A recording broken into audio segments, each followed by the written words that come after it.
로마서 9장. 나는 그리스도 안에서 참말을 하고 거짓말을 하지 않습니다.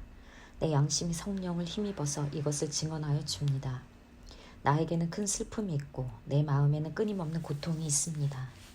나는 육신으로 내 동족인 내 결례를 위하는 일이면 내가 저주를 받아서 그리스도에게서 끊어질지라도 달게 받겠습니다. 내 동족은 이스라엘 백성입니다. 그들에게는 하나님의 자녀로서의 신분이 있고 하나님을 모시는 영광이 있고 하나님과 맺은 언약들이 있고 율법이 있고 예배가 있고 하나님의 약속들이 있습니다.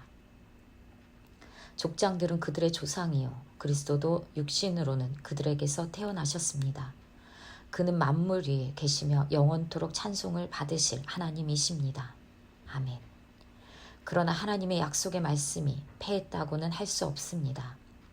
이스라엘에게서 태어난 사람이라고 해서 다 이스라엘 사람이 아니고 아브라함의 자손이라고 해서 다 그의 자녀가 아닙니다. 다만 이삭에게서 태어난 사람만을 너의 자손이라고 부르겠다 하셨습니다. 이것은 곧 육신의 자녀가 하나님의 자녀가 되는 것이 아니라 약속의 자녀가 참 자손으로 여겨지리라는 것을 뜻합니다. 그 약속의 말씀은 내년에 내가 다시 올 때쯤에는 사라에게 아들이 있을 것이다 한 것입니다. 그뿐만 아니라 리브가도 우리 조상 이삭 한 사람에게서 쌍둥이 아들을 수태하였는데 그들이 태어나기도 전에 무슨 선이나 악을 행하기도 전에 택하심이라는 원리를 따라 세우신 하나님의 계획이 살아있게 하시려고 또 이러한 일이 사람의 행위에 근거하는 것이 아니라 부르시는 분께 달려있음을 나타내시려고 하나님께서 리브가에게 말씀하시기를 형이 동생을 섬길 것이다 하셨습니다. 이것은 성경에 기록한 바 내가 야곱을 사랑하고 에서를 미워하였다 한 것과 같습니다. 그러면 우리가 무엇이라고 말을 해야 하겠습니까? 하나님이 불공평하신 분이라는 말입니까? 그럴 수 없습니다. 하나님께서 모세에게 말씀하시기를 내가 긍휼히 여길 사람을 긍휼히 여기고 불쌍히 여길 사람을 불쌍히 여기겠다 하셨습니다. 그러므로 그것은 사람의 의지나 노력에 달려있는 것이 아니라 하나님의 자비에 달려 있습니다. 그래서 성경의 바로를 두고 말씀하시기를 내가 이 일을 하려고 너를 세웠다.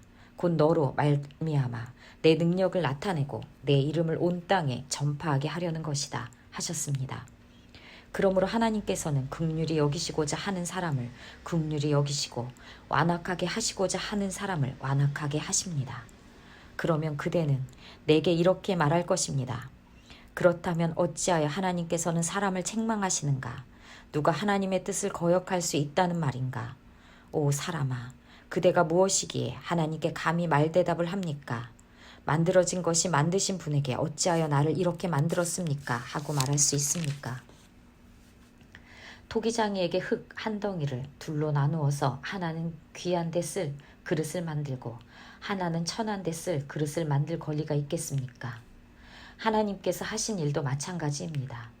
하나님께서 진노하심을 보이시고 권능을 알리시기를 원하시면서도 멸망받게 되어 있는 진노의 대상들에 대하여 꾸준히 참으시면서 너그럽게 대해주시고 영광을 받도록 예비하신 자비의 대상들에 대하여 자기의 풍성하신 영광을 알리시고자 하셨더라도 어떻다는 말입니까?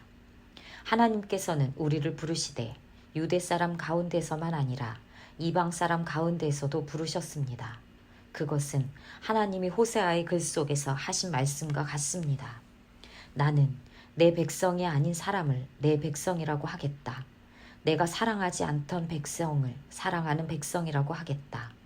너희는 내 백성이 아니다 하고 말씀하신 그곳에서 그들은 살아계신 하나님의 자녀라고 일컬음을 받을 것이다. 그리고 또 이사야는 이스라엘을 두고 이렇게 외쳤습니다. 이스라엘 자손의 수가 바다의 모래와 같이 많을지라도 남은 사람만이 구원을 얻을 것이다. 주님께서는 그 말씀하신 것을 온전히 그리고 조속히 온 땅에서 이루실 것이다. 그것은 또한 이사야가 미리 말한 바 만군의 주님께서 우리에게 씨를 남겨주지 않으셨더라면 우리는 소돔과 같이 되고 고모라와 같이 되었을 것이다 한 것과 같습니다. 그러면 우리가 무엇이라고 말해야 하겠습니까? 의를 추구하지 않은 이방 사람들이 의를 얻었습니다.